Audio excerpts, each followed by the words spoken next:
नमस्कार, मैं हूं आपके साथ इंशा। नेशनल उर्दू 24 पे आप सभी का बहुत बहुत स्वागत है। इस वक्त की खबर देखिए मैनपुरी से।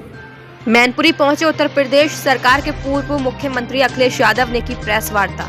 मैनपुरी समाजवादी पार्टी कार्यालय पहुंचे उत्तर प्रदेश सरकार के पूर्व मुख्यमंत्री व पार्टी के राष्ट्रीय अध्यक्ष अखिलेश यादव ने कहा कि भाजपा सरकार ने जिस तरह से प्रशासन की मदद से समाजवादी को हार दिलाने का काम किया है, लेकिन मैनपुरी की जनता ने दिखा दिया है कि ये मैनपुरी समाजवादियों और नेताजी की मैनपुरी है, जहां पर समाजवादी पार्टी के प्रत्याशी डिंपल यादव को भारी मतों से जीत दिलाई है।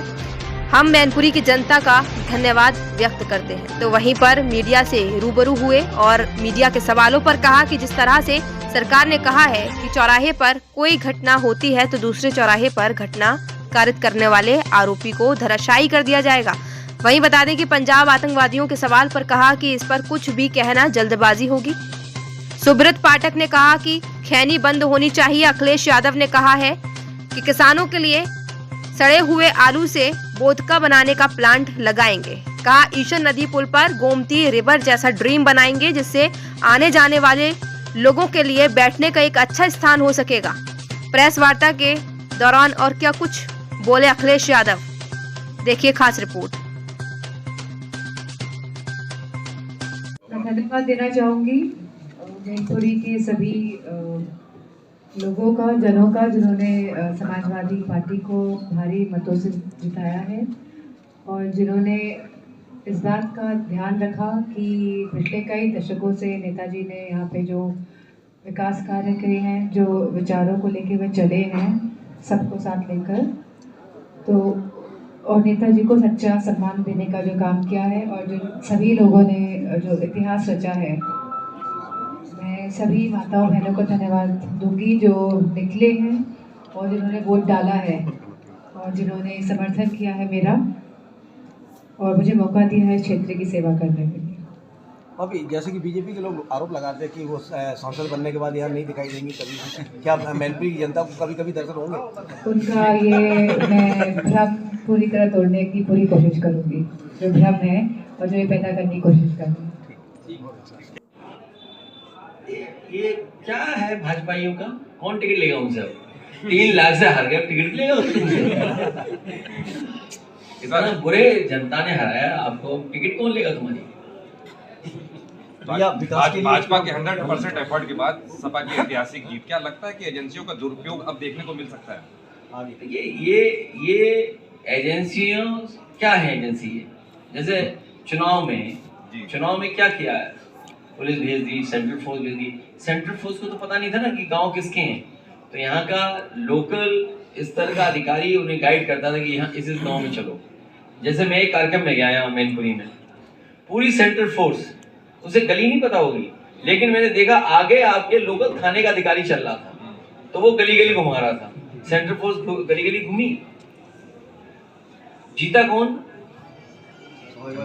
तो जो एजेंसियां लगाई जाएंगी, हमें अपने कागज वगैरह तैयार रखने पड़ेंगे। चुनाव के दरमियान ही कि भाई कोई पूछताछ होगी तो कागज दिखा दीजिए कि ये है।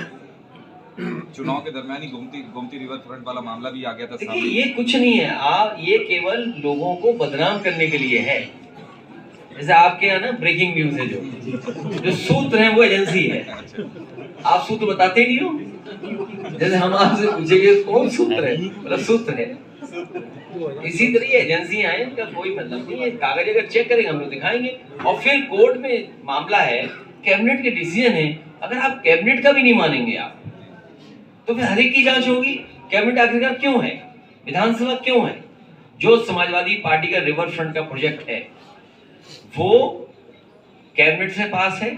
और मैं आपसे कह रहा हूँ, आज यहाँ बैठ करके सभी हमारे विधायक सांसद बैठे हुए हैं और आप पत्रकार साथी मैनपुरी के हो। वैसे मैनपुरी में लखनऊ के बराबर इस ईशन नदी पे हम लोग रिवर फ्रंट बनाएंगे जब हम लोगों को मौका मिलेगा। लखनऊ के बराबर, जिससे कि लगे कुछ मैनपुरी में घूमने की जगह है। बीजेपी को हर अच्छी चीज बुरी लगती है, वहां घूमते हैं लोग, नए उम्र के लोग बैठते हैं, चाट खाते हैं, केक बच्चे आके काटते हैं। परिवार के लिए गेट टुगेदर क्या है? आप घर पे जाएं परिवार से। बीजेपी वालों को इससे कोई मतलब ही नहीं है कि परिवार के लोग कहीं घूमने जाएं। 2024 आपने अपने कार्यकाल में योगी जी की बताई थी फाइल आपने वापस कर दी थी, बस करो उस समय की, अब समय हमारे पास थोड़ी है। नहीं, क्या लगता है क्या उसका मतलब वो नहीं करना था आपका लीडर उसमें गलत था? देखिए, राजनीति में परंपरा ये है कि किसी पॉलिटिकल लीडर को झूठा नहीं फंसाना चाहिए। जो आदरणीय आजम साहब के साथ किया है भैया, पूरे देश की राजनीति में इस तरह का किसी के साथ नहीं हुआ। भैया एक आपके सब है, लेखपाल, तहसीलदार, एसडीएम। आप बताइए, एसडीएम है, लेखपाल है, एसओ है, हमारा क्या नाम है, सरकार का क्या नाम है? किसी को भी अपराधी बना देंगे। आपके पत्रकार साथी आप लोग जानते होंगे, एक ने दाल में पानी दिखा दिया, वो जेल चला गया। नमक से रोटी गई, वो जेल चला गया। सच्ची खबरों पे लोग जेल गए।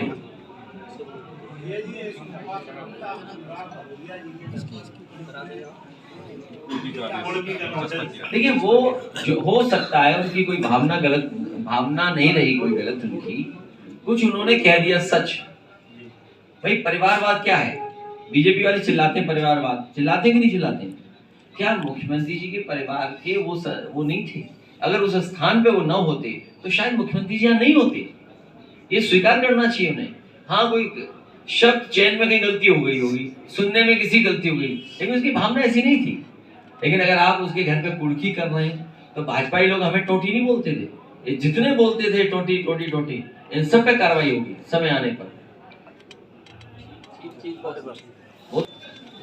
सर, मैनपुरी में 1 साल के लिए उपचुनाव हुआ, 1 साल के करना, इसमें कितना सर मैनपुरी को विकास देंगे आप?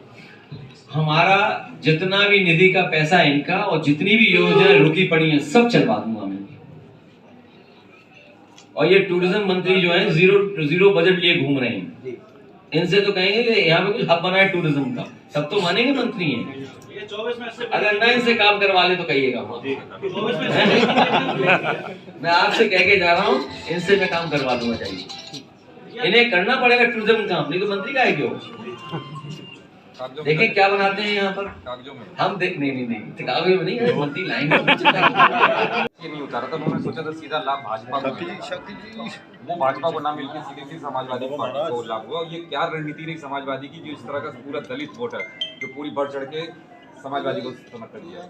ये विश्लेषण आप लोग करिए, ये पत्रकार हमारे साथी करें, लेकिन मैं ये कहना चाहता हूँ कि मैनपुरी के हर एक मतदाता ने जाति धर्म से ऊपर उठ करके मतदान किया है। और जो विकास दिखाई दे रहा है, सैनिक स्कूल, आप बताइए कौन बनाता सैनिक स्कूल? नेताजी न होते तो क्यों आता सैनिक स्कूल? इंजीनियरिंग कॉलेज, इस जिले को चारों तरफ से 4 लेन सड़कों से जोड़ना। और मुझे याद है, नेताजी हमेशा चीन की बात करते थे कि चीन हमारे लिए ज़्यादा खतरा पैदा कर रहा है। और मुझे याद है, जिस समय प्रधानमंत्री ने और भारतीय जनता पार्टी की सरकार ने हम लोगों से सुझाव मांगे थे, तो सुझाव जो देने थे सुझाव दिए, लेकिन एक सुझाव हम लोगों ने ये भी दिया था कि जो सड़क ग्वालियर से लिपू लेक को जोड़ती है, वो सड़क 4 लेन बननी चाहिए, 6 लेन बननी चाहिए, जिसमें आपका किसनी का इलाका और आपका बेबर का इलाका और फरक्काबाद जुड़ जाता। वो आज भी सड़क खराब है, आज भी उसके गड्ढे नहीं भरे गए। तो सुझाव कब दिया था? आज तक बीजेपी के लोग सड़क नहीं बना पाए।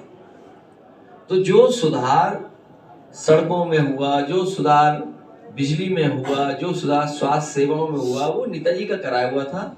मैनपुरी की जनता इस बात को याद रखी, इसलिए हम उनका बहुत बहुत आभारी हैं। और हर वर्ग के लोगों ने सब कुछ भुला करके समाजवादी पार्टी का समर्थन किया।